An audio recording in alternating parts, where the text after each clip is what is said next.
नमस्कार, RPD news Rajasthan पंचायती दुनिया में आपका स्वागत है।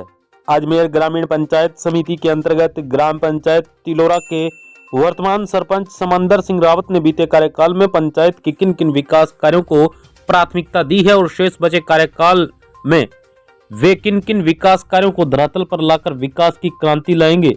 आइए सुनते हैं किशन सोलंकी की यह खास मुलाकात एक खास शख्सियत के साथ। आरपीडी न्यूज से किशन सोलंकी।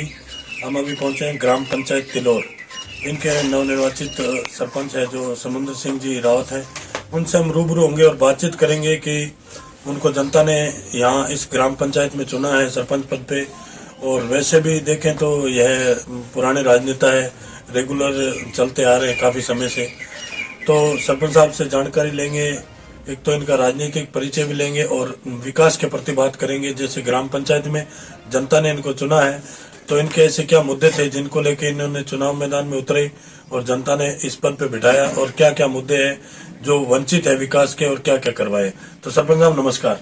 नमस्कार सरपंच साहब, पहले तो आप अपना राजनीतिक परिचय बताइए थोड़ा। मेरा नाम समंदर सिंह रावत है जी। ग्राम पंचायत तिलोरा का मैं तीसरी बार सरपंच हूँ जी। मेरी धर्मपत्नी भी गोपाल देवी भी सरपंच रही जी। मैं शुरू से स्कूल जाकर फिर कॉलेज भी किया मैंने 1982 के अंदर जी। फिर 1983 के अंदर मैं पटवारी भी था नागौर जी। मैंने सर्विस कोई कारण से सर्विस छोड़ दी। जी। फिर मैंने गांव गोवलिया में जाके बिजनेस किया, मूंगफली कपास धान और दुकान लगाई, दुकान से हम धंधा किया जी। और हमने इलेक्ट्रिक लाइट का ठेका लेकर भी हमने LIC भी कराई। जी। फिर बाद में गाँव वालों ने मेरे को एक सा टाइम आया 1995 बाद जबरदस्ती गाँव में बेटा के मीटिंग करके मेरे को सरपंच नियुक्त खड़ा कर दिया। जी। फिर मेरे सामने प्रतिद्वंदी था, उनको मैंने हराया जी। और मैंने 1995 बाद में सरपंच बना। जी। फिर बाद में मेरी धर्मपत्नी सरपंच बनी। जी। फिर बाद में मैं सरपंच बना। जी। फिर मैं कृषि मंडी का डायरेक्टर भी रहा, अध्यक्ष भी रहा, कोऑपरेटिव बैंक का डायरेक्टर भी रहा। जी। मैं पंचायत समिति सदस्य, जब ऐसी सीट थी मेरे तिलोरा पंचायत में ऐसी सीट, तो मैंने नान गनार उधर से मैंने पंचायत समिति सदस्य भी चुनाव लड़के जीता। जी। और अभी वर्तमान में जी। 7-8 प्रतिद्वंदी मेरे सामने थे, मैं 850 वोटों से जीता। जी। मेरे एक खूबी है कि मैं सबसे पहले किसी पब्लिक से या किसी तरह से पट्टे या किसी लोगों से पैसे नहीं लेता हूँ। बिल्कुल बिल्कुल। अगर उसके पट्टे की शुल्क भी होती है तो मैं जेब से जमा कराता हूँ। बिल्कुल। नंबर 1। नंबर दूसरी बात, हमारे गांव में ऐसे कई रास्ते थे विवादग्रस्त थे और लोग टिब्बों में रहते थे। मैंने कम से कम 40-50 रोड़ा तीनों गांव में ऐसी बढ़ा दी जो रास्ते नहीं थे, रास्ते निकाल के समझाइश कर करके किसी आते हटा के। जी। जी। और मैंने तीनों गाँव में अलग अलग ढाइयों में बिल्कुल प्राइमरी स्कूल बनाई, बिल्कुल 10वीं स्कूल बनवाई जगह जगह जी। और 12वीं स्कूल बनवाई। जी। तिलोरा के अंदर मैंने अस्पताल बनाया, गोवलिया के अंदर अस्पताल बनाया, कृष्णपुरा में मैंने अस्पताल बनाया और गोवलिया गांव को डामरीकरण से जोड़ा। मेरे ग्राम पंचायत तिलोरा को ग्राम कृष्णपुरा से हेडक्वार्टर को भी वहां से डामरीकरण से जोड़ा। इसके साथ साथ पूरे भारत के अंदर मोदी जी की लहर थी, उन्होंने कहा पूरा भारत स्वच्छ प्रोग्राम के अंदर पूरा भारत स्वच्छ नीट एंड क्लीन होना चाहिए। तो मैंने कचरा संग्रहण केंद्र मेरे गांव में बनाया कृष्णपुरा में और गोवलिया बनाई। शायद राजस्थान में पहला कचरा संग्रहण बना जो दिल्ली से जयपुर से मेरे को सम्मानित किया, जिसमें कचरा अलग किया जाता है, कीला अलग किया जाता है, कांच अलग किया जाता है और गत्ते अलग किए जाते हैं। और किसी तरह के कोई भी सामग्री होती है उसकी निजी आय हमारे लिए उसमें बढ़ती है। उसमें मशीनरी कंपोज लगाने के लिए सरकार तैयार हो रखी है। अभी जयपुर से हमारे डायरेक्टर साहब आए, उन्होंने बहुत खुश होकर किए। और मैं तीनों गाँव साफ सफाई से और करता हूँ, इनके साथ साथ गरीबों की मदद करता हूँ। और जो कोरोना आया उस टाइम मैंने लगभग 6-7 लाख रुपए का मैं निजी मैंने ऑटो दान गरीबों को इस एरिया के अंदर बांटा। और प्रॉब्लम जिसके कोरोना था उस कोरोना वाले को कहते हैं लोग दूर रहो, लेकिन मैं कोरोना के वाले को आदमी को उसके पास जाता, उसकी पूरी सुनता, उसको अस्पताल ले जाकर उसे इलाज करवाया और साउंड लगाकर डांस करवाया, उनसे कोरोना का भगवाया हमने।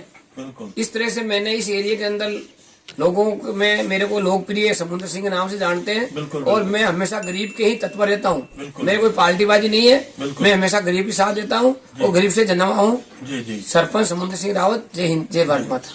तो सरपंच साहब, जैसे अभी आपने बताया कि एक आपने मैंने आपसे पहले पूछा था, व्यक्तिगत वैसे ही पूछा था कि विकास के प्रति, तो जैसे एक नरेगा चल रही है, नरेगा के अंदर मैं कई आपके जो भाई जनप्रतिनिधि उनसे मिला हूँ, तो नरेगा के अंदर जो कांग्रेस सरकार अभी वर्तमान में, तो इसके अंदर बजट का अभाव बहुत कम है।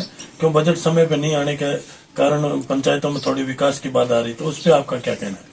देखिए, राजस्थान सरकार में एक बार कांग्रेस एक बार बीजेपी आती है, बिल्कुल, और ये परंपराएं बन गई। बिल्कुल, बिल्कुल। लेकिन गहलोत जी ने नियम गरीबों के लिए बच्चा बनाया, बिल्कुल, जैसे गेहूं देना, तो लोगों को पेंशन देना, दवाएं देना। बिल्कुल। लेकिन आजकल क्या है, थोड़ा नरेगा के अंदर जी पता नहीं किस कारण से हमारा मटेरियल का पैसा, हालांकि लेबर का पैसा टाइम पर आ रहा है, बिल्कुल बिल्कुल मटेरियल का पैसा थोड़ा लेट आ रहा है, जी तो लोगों में काम कराने में बहुत परेशानी आती है। बिल्कुल बिल्कुल यही हमारी समस्या है। जी जी बहुत ही अच्छा।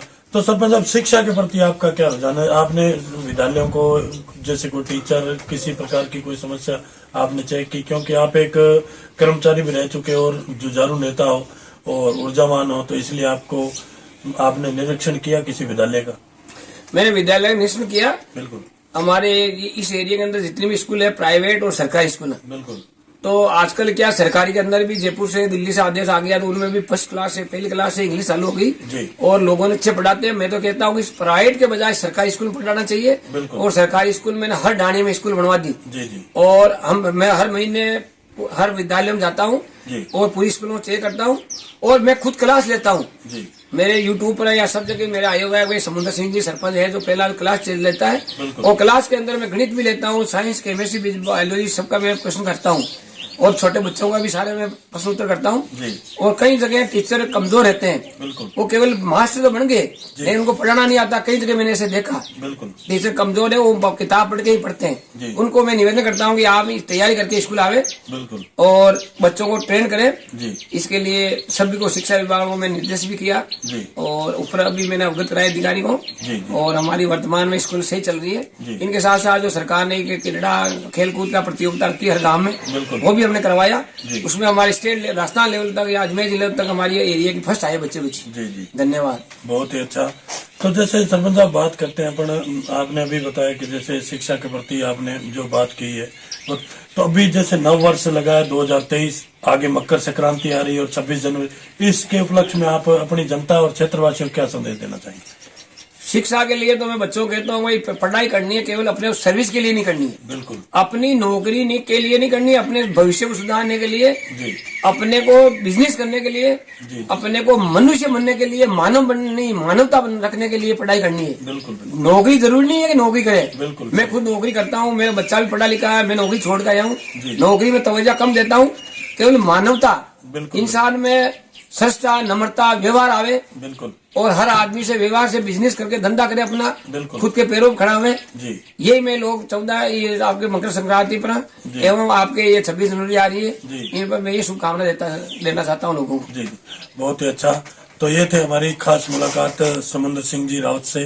तो आरपीडी न्यूज के अंदर जो इन्होंने हमें समय दिया उसके लिए भी बहुत बहुत धन्यवाद साहब आपका। धन्यवाद, आप यहाँ आए, पधारे और आपको यहाँ टाइम वेस्ट किया, इसके लिए आपको मैं क्षमा मांगता हूँ। धन्यवाद जी।